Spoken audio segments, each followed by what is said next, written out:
falou, toca aqui. O fantasma, ele não tem carne, ele não tem osso. Então, em tudo Deus, o Senhor Jesus, ele é providencial. Para que não fosse apenas o pecado como definitivo ali e acabasse. Diz aqui na palavra de Deus, são estas as palavras que vos diz, estando ainda convosco, que convinha que se cumprisse tudo que de mim estava escrito na lei de Moisés e nos profetas e nos salmos. Então, abriu-lhes o entendimento para compreenderem as Escrituras.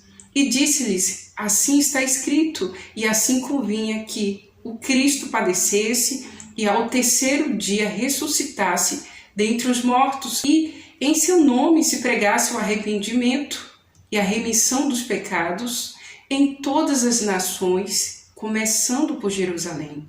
E destas coisas sois vós testemunhas. E eis que sobre vós envio a promessa de meu Pai. Ficai, porém, na cidade de Jerusalém, até que do alto seja revestido de poder.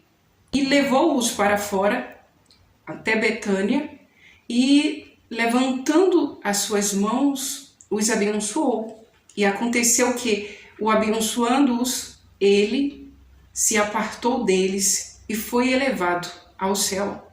Os discípulos, adorando a Jesus, tornaram com grande júbilo para Jerusalém. E estava sempre no templo, louvando e bendizendo a Deus. Aqui foi quando Jesus ele já tinha sido crucificado e ele ressuscitou e ele saiu do sepulcro. E quando Maria foi lá no sepulcro muito cedo, de madrugada, para ver o corpo de Jesus, porque ela tinha preparado algumas coisas para colocar no corpo de Jesus, não encontrou a pedra que já tinha sido removida e não encontrou o corpo de Jesus, embora encontrou lá 2 homens, que aquele homem eram os anjos, e que disse para Maria, porque procura entre os mortos o que está vivo. E ali Maria saiu e foi falar para os discípulos, e Pedro foi lá para confirmar, só Pedro sozinho, e quando chegou lá viu a mesma cena, que o Senhor Jesus não estava mais lá. E Pedro saiu com outro discípulo, e eles caminhavam no caminho e falavam, né, e eles estavam tristes e meio que reclamando porque aconteceu tudo aquilo, que eles viam como uma tragédia, porque já tinham esquecido de tudo que Jesus, o próprio Jesus, já tinha dito que iria acontecer, que tinha que se cumprir, e pelo fato deles não ter visto ainda Jesus, eles estavam entristecidos entre si, contavam aqueles fatos com muita tristeza.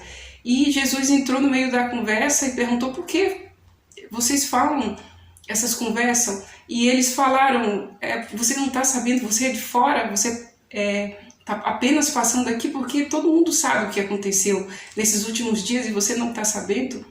E foi quando o Senhor Jesus falou, não, tinha que ser cumprido. Tudo que a palavra já estava escrito na lei de Moisés e que tinha que ser cumprido. E eles continuaram andando ali junto com Jesus, porém eles não tinham entendimento espiritual que era o Senhor Jesus que estava andando com ele naquele caminho. E aí eles foram, convidou Jesus para ficar junto com eles, Jesus ficou e chegou uma hora que eles foram comer, e depois que eles comeram, Jesus permitiu que o entendimento fosse aberto. E quando ele abriu o entendimento, que era Jesus que estava ali conversando com eles, Jesus se retirou daquele lugar e eles ficou pensando, por isso que nosso coração se ardia, quando ele falava, de todas as palavras que ele falava, nosso coração estava ardendo, porque é impossível quando Deus fala o nosso coração não arder. E continuou. Depois esse Simão, o Pedro, ele foi encontrar os outros 11 discípulos, e ele contou o que aconteceu, e na hora que estava contando o que aconteceu, Jesus foi novamente, se apresentou a eles, e eles ficaram, todos os que viram, Pedro já sabia que era Jesus, então de imediato já acreditou. Porém os outros 11 achavam que era um espírito, era um fantasma, eles não, da mesma forma que eles entristecidos, eles também não conseguiam acreditar que Jesus tinha ressuscitado, como tinha dito, e que era Jesus. E eles disseram, é um fantasma. E Jesus falou, toca aqui, fantasma ele não tem carne, ele não tem osso, e sou eu mesmo. E depois de toda aquela conversa, Jesus novamente comeu com eles, e conversando, Jesus falou que tinha que se cumprir toda a palavra que estava escrito no livro de Salmo, que os profetas falaram, que também estava escrito na lei de Moisés, e sou eu. E depois de toda aquela conversa, Jesus chamou eles para fora, né, e abençoou, e depois que abençoou, Jesus foi elevado aos céus e ainda não voltou. Mas é muito incrível porque a preocupação do Senhor Jesus com os seus discípulos. Ele apenas não fez o que era parte dele como filho do Deus vivo mesmo, de vir e fazer uma obra tão grandiosa que foi aceitar ser moído, padecido na cruz, passar por todo o sofrimento que foi, toda a humilhação, sendo ele Deus. Porque diz que no princípio ele estava com Deus e que ele também formou tudo aquilo junto com Deus, mas nesta hora, para salvar a humanidade, ele aceitou ser moído, sofrido, humilhado, tudo. E quando ele voltou para a casa do Pai definitivo, ainda ele vai voltar novamente para buscar os seus, como está escrito aqui na palavra de Deus, mas ele ainda chamou aqueles seus discípulos, abençoou aqueles seus discípulos e falou: ficai aqui, porque eu vou, mas eu vou mandar o Consolador, que era o Espírito Santo. E ele deu aquele conselho depois de ter abençoado e subiu. Então, em tudo Deus, o Senhor Jesus, ele é providencial. É como o Pai dele.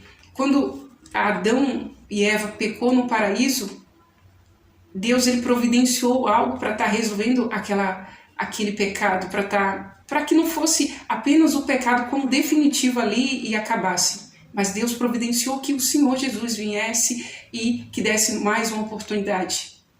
Quando Abraão iria sacrificar a Isaac, seu único filho, Deus providenciou um cordeiro. E outras passagens aqui na Bíblia a gente vê como Deus é um Deus de provisão, como Deus é um Deus que faz além do que merecemos e do que pensamos, do que acreditamos, do que cremos. E da mesma forma, para fechar aqui, Jesus falou para eles: ficar em Jerusalém, porque eu vou subir. E quando eu subir, enviarei o Espírito Consolador. E foi depois de quando o Senhor Jesus subiu, que veio, conta, né, a história de que realmente os discípulos começaram a pregar mais, os discípulos começaram a fazer coisas extraordinárias devido ao poder do Espírito Santo estar na vida deles. Tá bom? Que Deus abençoe a vida de cada um, em nome do Senhor Jesus. Se você tem buscado a Deus, se você é alguém que é um discípulo, um servo de Deus, e se você tem o Espírito Santo, certamente você irá fazer muito mais, porque o próprio Deus está contigo, tá? Que Deus abençoe o nome do Senhor Jesus. Desperta, levanta, como diz aqui na palavra de Deus, porque também diz aqui que no nome do Senhor Jesus se prega o arrependimento e a remissão dos pecados em todas as nações. Que Deus abençoe a sua vida, que Deus abra o seu entendimento, e em nome do Senhor Jesus é o que eu determino.